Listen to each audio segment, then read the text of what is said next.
nga mulai ko dayo na. Pero di madaw daw talaga. Ha? Drama man sa paningin pero pagmamahala ng pamilya ang dahilan kung bakit kami narito. Ito nagdrama na naman ang mag-iina. Parang isang taong lupipas na hindi nagkita. Ay nako, naparami tuloy ang luha ko. Pero kahapon pa talaga kami nakarating sa lugar ng aming mga athletes. Para syempre makita at mapakita namin ang suporta namin sa kanila. Hay, tama na ang dramahang mantina. Iyan tuloy, pati mga kasama ng aking anak ay napanuha na rin. Gaano man kalayo lalakbayin namin, mayahap lang ang aming mga minamahal. Sulit ang lahat dahil nakita namin ang saya sa mga mata ng aming mga anak.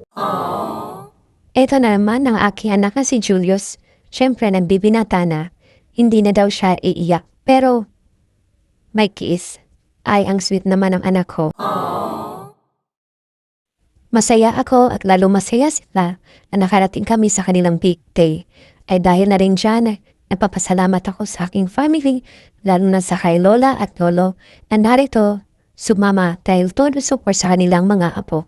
Salamat din sa aming pinakamaganda at super pait na tita ko. Lahat ng ito ay dahil sa kanya at tubos kami ng papasalamat sa pumay kapal. Dahil simula't simula pa lang ay nandyan siya palagi.